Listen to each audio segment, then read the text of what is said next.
Bullet trains बहुत ही ambitious project है और जिस तेज स्पीड से हम उम्मीद करते हैं कि बुलेट ट्रेन चलेगी, उतनी ही धीमी स्पीड से इस प्रोजेक्ट पर काम हो रहा है। डेडलाइंस आगे बढ़ रही हैं।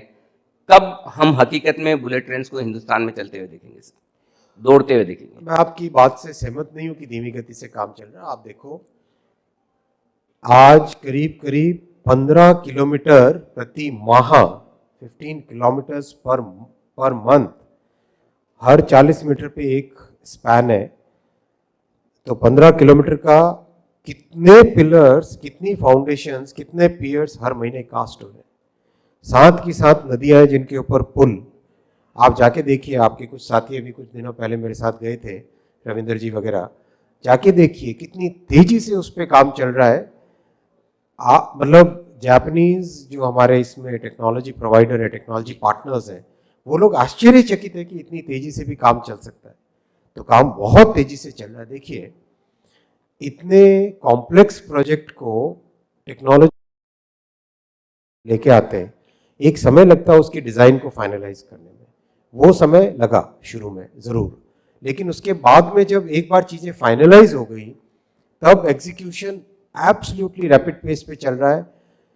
मुझे लगता है कि कॉन्फिडेंस है कि 2026 तक पहली ट्रेन अपने सूरत से बेलीमोरा के बीच में सेक्शन में चल पड़ेगी।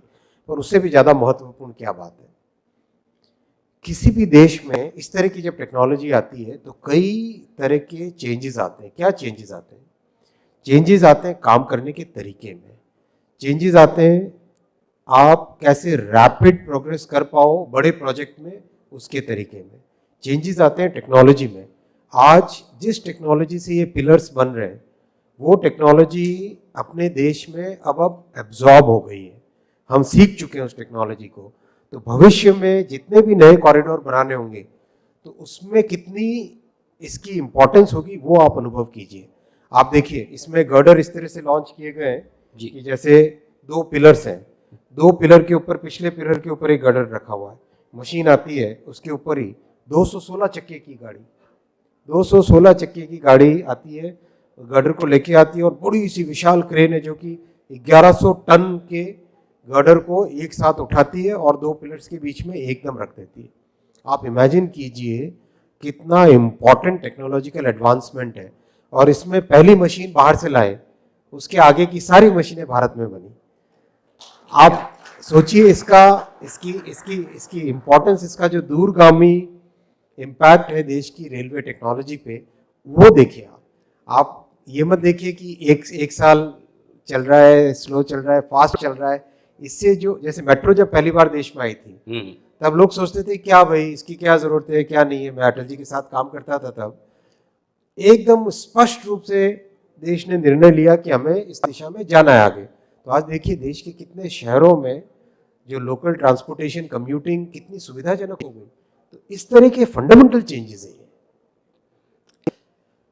रेलवे का एक ऐसा सिस्टम है जिस सिस्टम में, और जब बहुत बड़ा ऑर्गेनाइजेशन होता है तब इस तरह के लिमिटेशंस आते हैं, देश में नहीं, दुनिया के किसी भी बड़े ऑर्गेनाइजेशन में इस तरह की बात आती है कि टेक्नोलॉजी का एब्जॉर्प्शन बहुत स्लो रहता है। इसका कारण भी है, एक तो सेफ्टी का एस्पेक्ट है, पैसेंजर्स की ट्रैवलिंग का एस्पेक्ट है। तो अभी हमने रेलवे के प्रधानमंत्री जी के जो स्टार्टअप इंडिया का कॉन्सेप्ट है, उसके साथ रेलवे को जोड़ा है। कैसे जोड़ा है? कोई भी स्टार्टअप देश में रेलवे के लिए कोई नई टेक्नोलॉजी अगर इन्वेंट करना चाहता है या फिर उसको डेवलप टेक्नोलॉजी को इम्प्लीमेंट करना चाहता है, तो अब रेलवे के साथ स्टार्टअप्स जुड़ने का एक प्रक्रिया बनी है। इस प्रक्रिया में डिफरेंट क्या है? डिफरेंट ये है कि केवल स्टार्टअप ने अपनी टेक्नोलॉजी दिखाई और उसको एक प्राइज मनी दिया, इसके बजाय स्टार्टअप जुड़े, टेक्नोलॉजी को इम्प्लीमेंट करे, उसको एक बड़े स्केल पे लागू करे, और उसके बाद में 4 वर्षों तक स्टार्टअप रेलवे के साथ उस टेक्नोलॉजी को और स्केल अप करे, ताकि भारतीय रेल में एक बार यूज अगर कर ले, हमारी जो कॉम्प्लेक्सिटीज है उसको जीत ले, तो सारी दुनिया का मार्केट उन स्टार्टअप्स के लिए अवेलेबल है ना। तो इसी सोच के साथ ये पॉलिसी बनाई है। बहुत अच्छा रिस्पॉन्स इसका मिला है।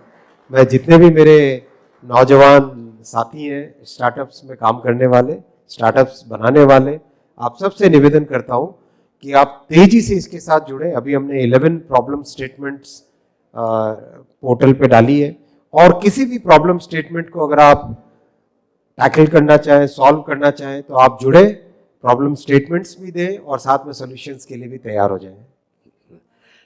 पैसेंजर सर्विसेज पे अगर 100 रुपए का खर्चा आता है तो रेलवे मात्र 45 या 46 रुपए लेती है, यानी 55% डिस्काउंट हर पैसेंजर सर्विस पे ऑलरेडी है।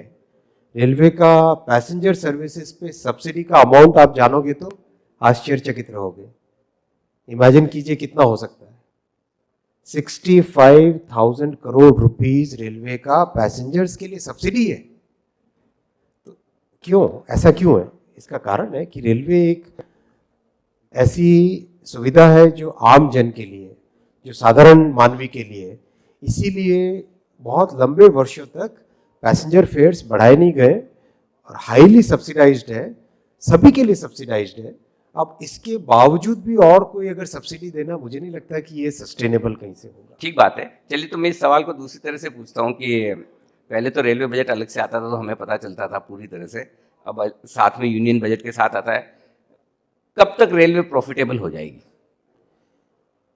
देखिए, हर चीज को नफे नुकसान से नापना नहीं चाहिए जी।